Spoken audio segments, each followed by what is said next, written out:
Hey guys, Mrs. Nelson here. I'm creating this short video here just in case you weren't in English classes today or you just want a recap of what I went through in class. So just a refresh of the graduation requirements. Keep in mind that language arts, we require 8 credits. Hopefully you're accomplishing the 2 credits required in English Level 1 right now. But let's just say you didn't earn first semester's English 1 credit. Then keep in mind that you just need to add that class into your course plan for next year then. And that basic process can be applied no matter what subject area you're looking at. So then English Level 2 next year, we'll need to make sure that we add to our plan, and then 2 more credits in English Level 3. Now 2 plus 2 plus 2 is 6, so we call our last 2 credits then language arts electives. So there's lots of courses to choose from, and you have to make that choice of which 2 additional language arts classes you want to take to meet that 8 credit requirement. 6 credits in social studies.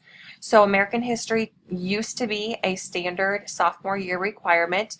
We are no longer saying it has to be done sophomore year. We're saying you can do it whether it's sophomore year, junior year, or senior year. It just makes sense to do it either sophomore or junior year because American government is for sure a senior year course. And then 1 credit in world history. Keeping in mind, we actually offer 4 different world history courses, each semester being a different content. So if you really like world history, you can take 4, but you only have to choose 1. 6 credits in science. Remember that this is the goofy area, a little bit of confusion sometimes. So 6 credits in science, you need to do that year-long bio and a year-long earth science, which hopefully you're completing right now. But biology can be done sophomore year, it can be done junior year, or senior year, again, just based upon course load, skill sets, and when you would like to fit that in. Now, if I go to the science tab right over here, these 4 options are listed to help guide you. You have to choose one of those 4 options in order to meet our science requirements for graduation. Option 1 is the one that you can select if you're just focused on high school graduation, going into the workforce after graduation, or pursuing a 2-year community college after graduation. Options 2, 3, and 4 have to be pursued, one of those 3, in order to be admitted for a 4-year college or university, because they are looking for physics or chemistry completion. Okay. Back to the graduation requirements. 6 credits in math. If you're in Algebra 1 right now, you'll go on to geometry. After geometry, most likely Algebra 2. But if you look at math, you can also see some of the other options to earn those credits. 1 credit in health, 1 credit in fine arts, 1 credit in personal finance skills, which is a junior or senior year course. Oops, sorry, I forgot PE. 3 credits in PE. So reminder that you get 1 credit earned per year in grades 9, 10, and 11.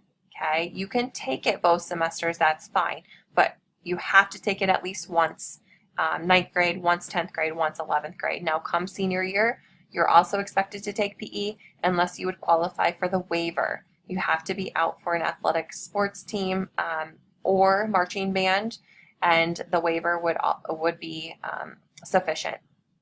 2 credits in career tech ed. So these areas are business, family, consumer science, industrial tech, or ag. We currently do not offer an agriculture program in-house. We will be partnering with a nearby school next year. We just do not have the details for that yet.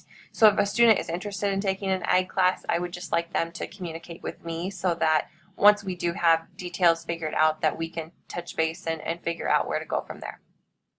Okay, those are the graduation requirements. I did cover some other information with students in terms of the expectations for today. This was the Google Classroom that I would like the next year sophomores to join. And once in there, there is a link to the presentation that I used. So you might want to go through here and just look through the different slides and what I touched base on. College admissions, just keep in mind that ACT is also going to be needed for four-year colleges and universities. Selectivity, some colleges and universities are just more selective in what they require for admissions. And with those highly selective colleges, the more rigorous course plan you take in high school, the better. And if you were thinking ISU, Iowa, or UNI for after high school, they will use an RAI score to determine admissions. So they will look at your class rank, your GPA, the number of core classes you've completed, and your ACT score. Okay. This table over here does showcase what we require in these subject areas, but what the colleges and universities would ideally like to see or require for admissions purposes. And when I'm looking at this column right here, I am speaking specifically to four-year colleges and universities, not two-year college options. This is just a slide to showcase reasons to take your time. When you're selecting courses, you want to make educated decisions. So I always want students to know the graduation requirements and select courses based upon what we require for graduation, but also what colleges are looking for, keeping your options open.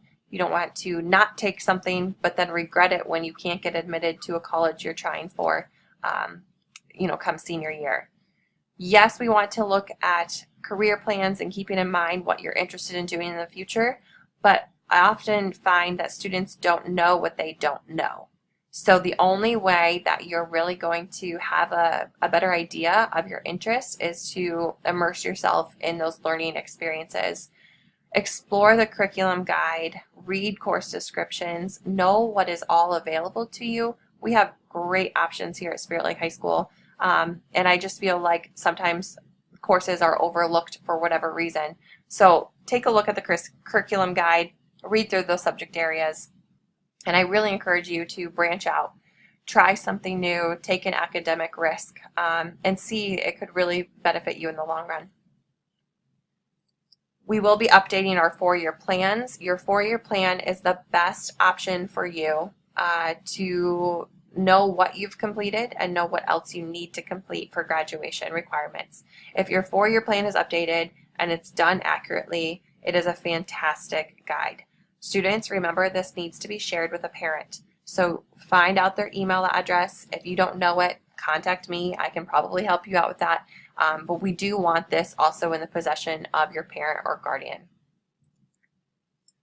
This is hyperlinked here, so you can go to the curriculum guide and take a look at the subject areas and again those course descriptions. Some new courses that we're offering for next year: English 2 and World History combo. So please listen carefully. English 2 and World History will be offered in a combo option, either first semester or second semester. It is a 2-period blocked course. So for example, it might be 5th and 6th period. You are in English 2 and World History. You are covering a year's worth of the English 2 standards in that one semester, and it's embedded with World History content. So this is a great option, but for students that are able to manage their time, they're able to take responsibility for work in classroom, but also outside of classroom. If English skills are not necessarily your areas of strength, then I probably would suggest doing just the year-long English versus this combo section. And there's nothing wrong with that. But you can do the combo either first semester or second semester. You will earn both of your English 2 credits and 1 credit for World History. Journalism and Publications 1 is a prerequisite to Journalism and Publications 2, or what you know as Newsbreak, okay? This is a language arts elective, and it is needed in order to do Newsbreak. So if you feel like you want to do Newsbreak at some point in high school, next year is probably the time to fit in this 1 semester course, and it is only offered in the spring. Inspire is not a new class, it's just a transformed class in a way. Open up for sophomores, juniors, and seniors. First semester is focused on really learning of self. What are your strengths? What are your areas of weaknesses? Not only in regards to your academics, but also employability and some of those soft skills that we talk about, and them being so important in today's world. And then second semester, you're actually partnering with a business or a nonprofit agency here in the community, looking to either provide problem-solving assistance, or maybe they're coming to you and saying, we really have this great idea, we just don't know how to get it started. And you're kind of their right-hand person, networking with these professionals, being their right-hand person, but then also what a great resume builder to talk about your experiences that are truly real world. PE differences, just note that we are getting rid of overtime. We would like to keep athletic enhancement designed for the athletes who are trying to complete their workouts for those athletic involvements. And then we are also offering lifetime sports, which is your typical PE class, team sports type method, and then also health and wellness. Health and wellness is going to be kind of a combination of both classroom and gym time. The classroom component will be more nutrition-based, personal wellness plans, lifestyle choices and their impacts, things like that. And then the gym time is going to be more independent type activities. So things that you can do individually in the classroom or outside of the classroom. You don't need several people there to participate in that activity. Drawing and painting levels. So in the past we offered drawing 1 and painting 1. Now we are offering drawing 1, painting 1, and drawing 2, painting 2 before a student can go on to advanced drawing and advanced painting. And eggs, stay tuned, like I said earlier. Keep in mind that if you're interested in doing Iowa Lakes enrollment, the last day to do so is May 24th. It is a separate registration than what I'm talking about right now. You need to set up a one-on-one meeting with me to discuss. So then the expectations for you, join that Google Classroom, like I said. Once you are in that Google Classroom, you can then create your 4-year plan. And I say create because many students created last year, but many have also lost it. So this way, this will be my document going forward that you can edit, but I will keep a hold of it so that it does not go missing in your drive. Okay, so you might just be able to copy paste a lot of your 4-year plan if you still have yours from last year. Otherwise, you are starting fresh. You will put down your first semester courses here, whatever they are. And for those that you earned credit for, so hopefully all of them, you would come up to the graduation requirements at the top and go ahead and give yourself credit for those areas that you have earned. If you have not earned a credit, please don't mark anything up here. So for second semester, even though you might be super confident that you're passing your classes, please do not mark off those attained credits up above yet.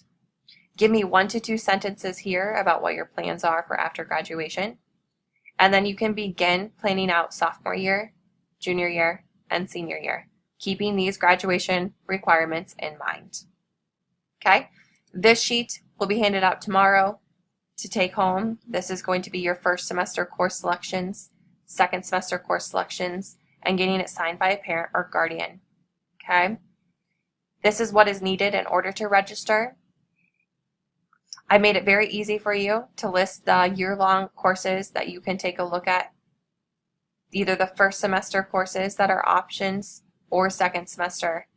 So I made it very easy, but I also enabled you in a way to not necessarily have to go to the curriculum guide and look at all your courses and read course descriptions. I would really encourage you to look at this, read, and know what's all available to you to make the best educated decisions for your courses next year and the years going forward.